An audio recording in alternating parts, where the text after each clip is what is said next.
Sejam bem-vindos a mais um vídeo. Neste vídeo vou apresentar 28 itens de meus estudos sobre regime jurídico administrativo, alguns conceitos e características. Na Constituição Federal, encontramos um conjunto de princípios e normas, os quais norteiam a atividade desempenhada pelos agentes encarregados de zelar pela coisa pública. A lei estabelecerá os casos de contratação por tempo determinado para atender à necessidade temporária de excepcional interesse público. A remuneração dos servidores públicos somente poderá ser fixada ou alterada por lei específica. Os vencimentos dos cargos do Poder Legislativo e do Poder Judiciário não poderão ser superiores aos pagos pelo Poder Executivo. Os acréscimos pecuniários percebidos por servidor público não serão computados nem acumulados para fins de concessão de acréscimos ulteriores.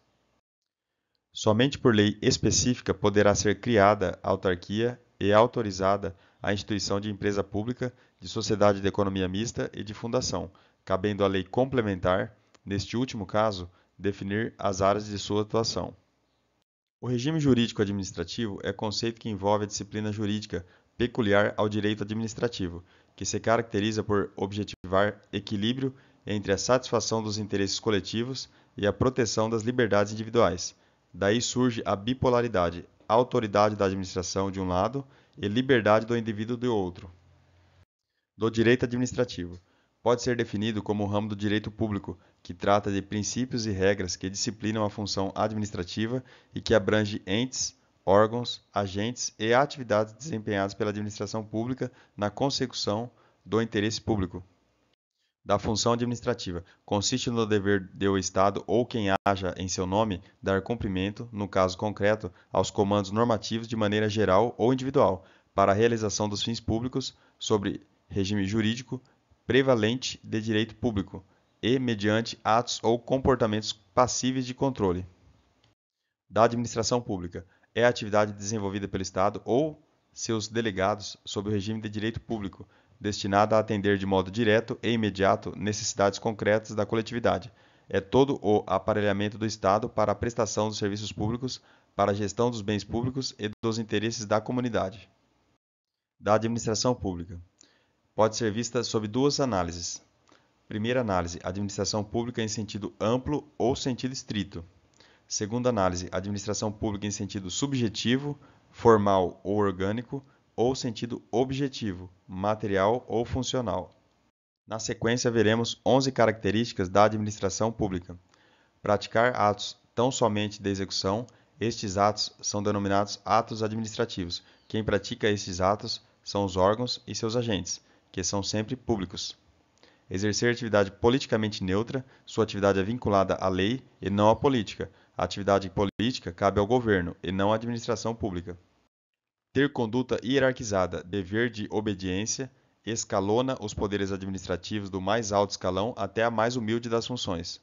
Praticar atos com responsabilidade técnica e legal, busca a perfeição técnica de seus atos, que devem ser tecnicamente perfeitos e segundo os preceitos legais. Caráter instrumental. A administração pública é um instrumento para o Estado conseguir seus objetivos. A administração serve ao Estado. Competência limitada. O poder de decisão e de comando de cada área da administração pública é delimitada pela área de atuação de cada órgão. Funções políticas e funções administrativas desenvolvidas pelos órgãos governamentais e órgãos administrativos. Funções administrativas desenvolvidas pelos órgãos administrativos. O regime jurídico de direito público sujeita a administração pública à observância de normas que abrangem regras e princípios. O princípio da supremacia do interesse público é característico do regime de direito público. Inexiste hierarquia material a priorística entre as regras e os princípios, não cabendo, contudo, ao administrador público decidir não cumprir uma lei por entendê-la em desacordo com os princípios. Vejamos agora 4 elementos que são submetidos ao regime jurídico administrativo. Ato de nomeação de servidor público aprovado em concurso público, decreto de utilidade pública de um imóvel para fins de desapropriação, aplicação de penalidade a fornecedor privado da administração e concessão de alvará de funcionamento para estabelecimento comercial pela Prefeitura Municipal. Elementos que não são submetidos ao regime jurídico administrativo. Contrato de locação de imóvel firmado com a administração pública. Este ato é regido pelo direito privado. Da supremacia e da indisponibilidade do interesse público. O princípio do interesse público fundamenta a exigência legal acerca da necessidade de a alienação de bens da administração pública ser precedida de avaliação e sujeita ao regramento da lei de licitações e contratos. Por hoje é isso, bons estudos e até o próximo vídeo.